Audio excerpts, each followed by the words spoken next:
Hi అండి. నేను చూపిస్తున్నది ఏంటంటే హౌసింగ్ బోర్డ్ నుంచి మచిలీపట్నంలో హౌసింగ్ బోర్డ్ నుంచి హుస్సేన్పాలెంలో మా స్థలానికి వెళ్ళే దారండి. ఈ హౌసింగ్ బోర్డు ఏంటంటే మచిలీపట్నం నుంచి విజయవాడ వస్తుంటే బైపాస్ రోడ్డు మీదుగా హౌసింగ్ బోర్డు మీదుగా విజయవాడ వచ్చాయండి ఇదివరకు బస్సులు. ఆ హౌసింగ్ బోర్డు నుంచి కూడా మా సైట్కి వెళ్ళేటటువంటి దారిని నేను చూపిస్తున్నానండి. హుస్సేన్పాలెంలో మా సైటు. ఇప్పుడు ఈ రోడ్డు కొత్తగా వేశారండి. ఈ రోడ్డు వేయటం వల్ల హుస్సేన్పాలెంలో ఉన్నటువంటి మా స్థలానికి దూరం బాగా తగ్గిందండి. ఒకప్పుడైతే గుడివాడ హైవే మీదుగా అయితే అటునుంచి వెళ్తే పెడన వైపు వెళ్ళే రోడ్లో 5 కిలోమీటర్లు ఉండేది.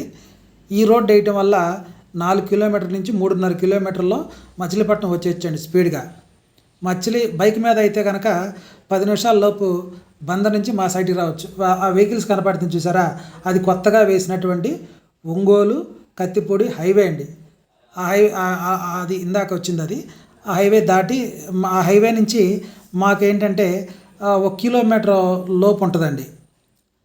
తర్వాత ఇటు ఇంకోటి వైజాగ్ హైవే కూడా, వైజాగ్ గుడివాడ హైవే కూడా మాకు కిలోమీటర్ ఉంటుందండి. ఈ కొత్తగా వేసిన హైవే వల్లే బాగా రేట్లు పెరుగుతున్నాయండి. దానివల్లే కత్తిపూడి ఒంగోలు హైవే వల్ల చాలా రేట్లు పెరుగుతున్నాయి. చుట్టుపక్కల పొలాల రేట్లు కానీ స్థలాల రేట్లు కానీ. మచిలీపట్నానికి సుమారు 2 కిలోమీటర్ దూరంలో పోతేపల్లిలో జ్యువెలరీ పార్క్ కట్టారండి. అది మచిలీపట్నం నుంచి మా సైట్కి వస్తుంటే అటు హైవే మీదకి వస్తుంటే తగులుతుందండి. అక్కడ సెంటు 10 లక్షలు నడుస్తుంది, అంటే గజం 20,000 నడుస్తుందండి.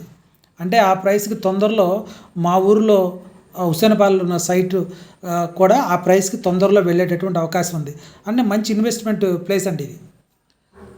తర్వాత మా స్థలం ముందు వరకు సిమెంట్ రోడ్ వచ్చి చూడండి. మా సైట్ ముందు వరకు కూడా కరెక్ట్ సిమెంట్ రోడ్, అదే ఆ కనిపిస్తున్న పెంకుటిలే ఉన్నదే మా స్థలం అండి. మొత్తం 30 సెంట్లు స్థలం అండి. అది 30 సెంట్లో మా చిన్న సిస్టర్లో 10 సెంట్లు ఉంది, కలిపి మొత్తం కూడా 40 సెంట్లు సైట్ అండి. అది 40 సెంట్లు చూడండి. కరెక్ట్గా సిమెంట్ రోడ్ వచ్చేసింది మా ఇంటి ముందుకి.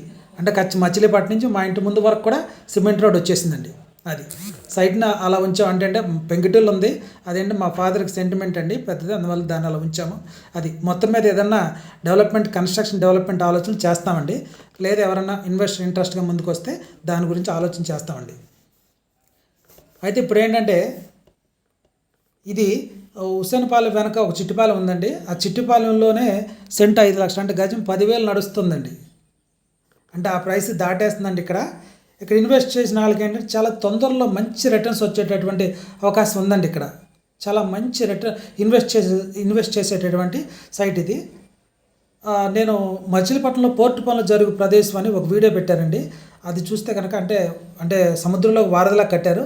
ఆ షిప్ కనుక వస్తే మచిలీపట్నం రూపురేఖలు మారిపోతున్నాయి. మామూలుగా మచిలీపట్నం అంత బాగా డెవలప్ అవుతుంది.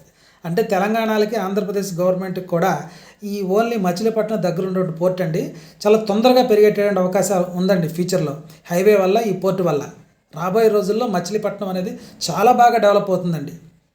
థ్యాంక్ యూ అండి. Thank you.